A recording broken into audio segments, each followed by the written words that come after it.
दोस्तों live classes रामप्री school में आपका स्वागत है। मैं हूं रामपाल सर।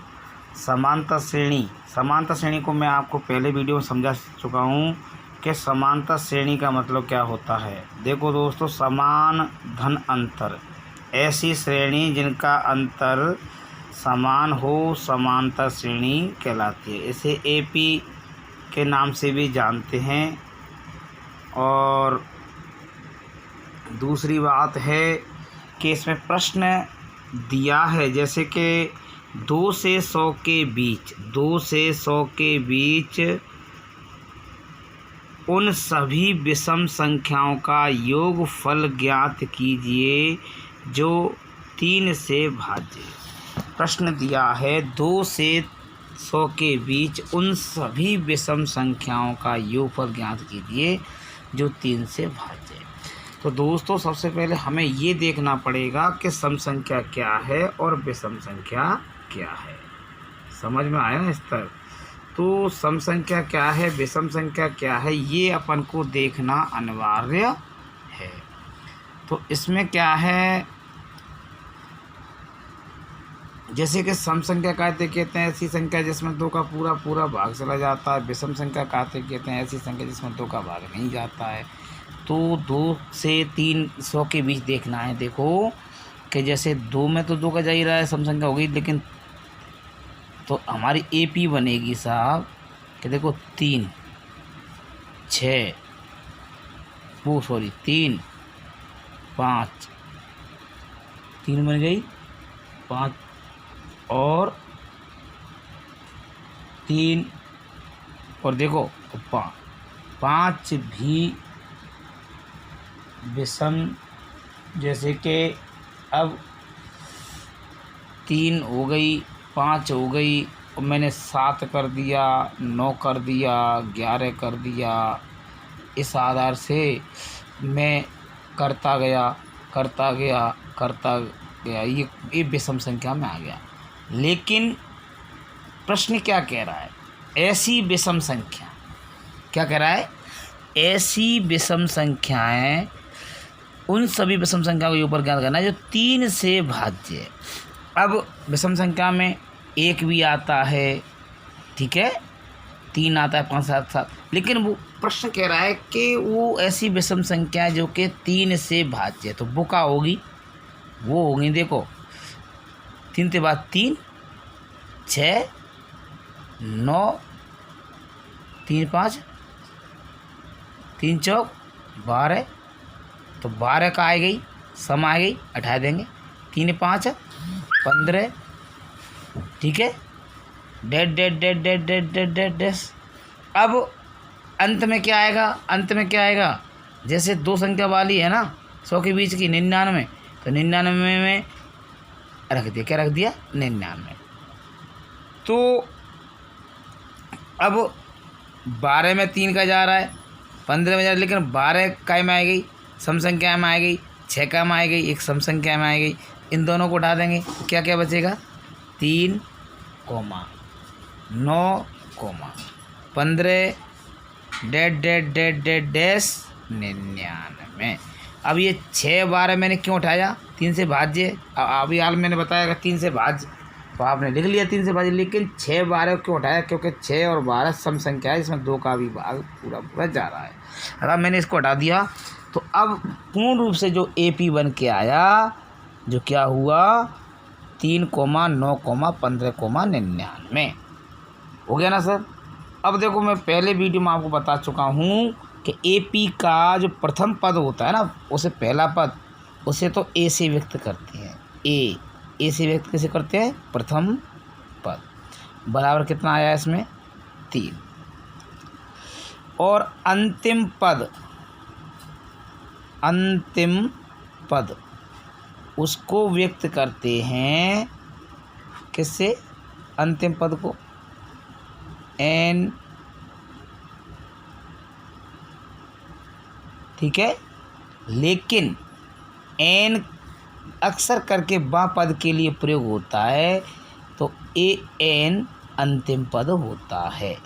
an बां पद भी होता है, अंतिम पद होता है। 99 पद है ना, तो इसे यहाँ लिखेंगे 99, AN बराबर 99। डी होता है सार्व अंतर। डी क्या होता है? सार्व अंतर। अब सार्व अंतर का मतलब क्या होता है? जैसे दूसरी में ते A2 में ते A1 घटाई दूँ और A3 में ते A2 घटाए। मैं 2 बार क्यों घटाया? क्योंकि 2 बार देखने से ये सिद्ध हो जाता है कि हाँ सही तरह से आ रहा है। 3 5 15, 3 6 18। अगर 3 6 18 में करूँ तो सम आ जाएगा 3 7 21। 3 7 21। अब देखो 3 3 9। अब 3 5 15, 3 6 18, 3 7 21। अब 21 लिख दिया। अब प्रश्न आता है कि जैसे अपन को देखना क्या है? अपन को देखना है कि ए क्या है, एन क्या है और डी क्या है। ये निकाल रहे हैं ना अपन, डी भी निकाल रहे हैं। अब डी कैसे निकाला अपन ने? डी निकाला जैसे कि ए 3 आया फिर 9 आया, कितने का अंतर हुआ? 3 आया फिर 9 आया, कितने का अंतर हुआ? 3 के बाद 9 आया, कितने का अंतर है? 6। और 9 के बाद 15, कितने का अंतर है? कितने का अंतर है? 6 का। तो A2 A1 A2 J A3 J। तो A2 जैसे कि 9 में थे 3 गए 6 आए और 15 में थे 9 गए तो 6 आए। तो D कितना आ गया? D बराबर आया 6। अब सही तरह से समझेंगे। A प्रथम पद 3, AN 99 और D आयो 6 और N बराबर ज्ञात करना है। N बराबर ज्ञात करना है क्योंकि N इसमें नहीं दिया गया है, इसलिए N बराबर अपन को ज्ञात करना होगा। तब इसमें योगफल वाला सूत्र लगाया जाएगा, क्योंकि समांतर श्रेणी का योगफल निकालने का सूत्र होता है जैसे SN बराबर N/2 A plus L। A प्रथम पद और L का मतलब होता है अंतिम पद। तो दोस्तों जब तक N नहीं आएगा तब तक SN बराबर N/2 A प्लस L कहाँ से लगाएंगे? नहीं आएगा ना। तो N निकालने के लिए हम एक समांतर श्रेणी का सूत्र मैं आपको पहले बता चुका हूँ। जैसे बाम पद वाला होता है ना, जैसे AN बराबर A प्लस N-1D, ये वाला लगा देंगे। तो AN दिया है इसने 99, A दिया है 3, N नहीं दिया है तो नहीं 1 लिख लेंगे और D दिया है 6। इतना समझ में आ रहा है? 99 बराबर 3 प्लस 6 का गुणा N से करेंगे 6N, 1 से करेंगे -6। ओके। अब ये 99 है, 3 इधर आएगा, अंकों को एक साइड लिख लो तो -3 हो जाएगा। ये 6 इधर आएगा तो +6 हो जाएगा, बराबर में 6N इधर आ जाएगा। कोई दिक्कत? यहाँ तक कोई दिक्कत तो नहीं आनी चाहिए वैसे। अब देखो 99 में से 3 घटाएंगे, 96 बचेंगे, 96 में 6 जोड़ेंगे तो 1 से 2 आ जाएगा। कितना आ जाएगा? 1 से 2 बराबर 6N। अब हमें N निकालना है ना, तो N को इधर रख देंगे तो ये गुणित में 6 है ना, ये बटे में पहुंच जाएगी। तो 1 से 2 बटे 6 बराबर N। तो 6 ते भाग देंगे 102 में, 6 एकन 6, 4 बची, 4 7 42। तो N बराबर कितना आया दोस्तों? 17 आ गया। अब हम योगफल आसानी से निकाल पाएंगे, क्योंकि समांतर श्रेणी का योगफल जैसे निकालते हैं, अगर उसमें प्रथम पद अंतिम पद दिया है तो उसका सूत्र होता है SN बराबर N/2 और A प्लस L। अब SN बराबर N कितना आया? 17 आया, 17/2। A कितना है? ये 3 है प्लस l जो अंतिम पद है जो कि 99 संख्या लास्ट हो रही है तो 99।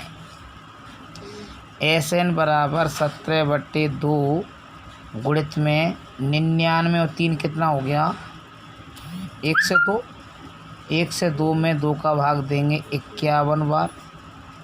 SN बराबर 51 गुणित 17 51 गुणित 17 तो SN बराबर 17 17 17 पंजे 85 1 85 867 आंसर आ जाएगा। दोस्तों ये सवाल थोड़ा बड़ा वैसा हो गया तो इसे दोबारा समझ लेंगे। प्रश्न कह रहा है 2 से 100 के बीच उन सभी विषम संख्याओं का योगफल ज्ञात कीजिए जो 3 से भाज्य है। अब विषम संख्या जैसे मैंने लिख दी 1 3 5 7 9 11 लेकिन नहीं 3 से भाज्य आती है। देखो 3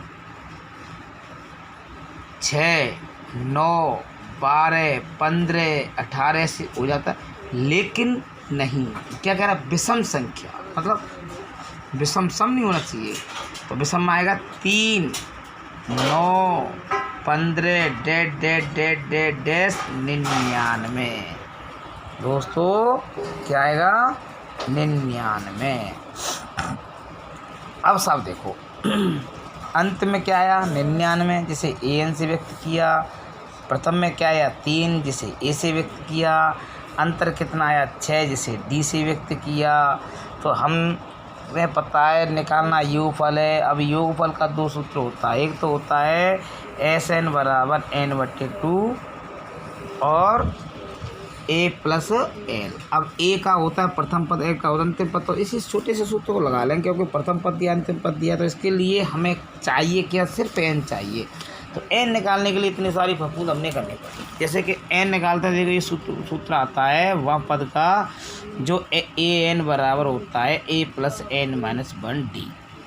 तो AN की जगह 99 रखा हमने A की जगह 3 रखा। ये प्रथम पद होता है ना 3 रख दिया धन n की जगह n-1 और D की जगह 6 रख दिया। 99 बराबर 3 धन 6 से गुणा किया n से 6n आया 1 से किया -6 आया।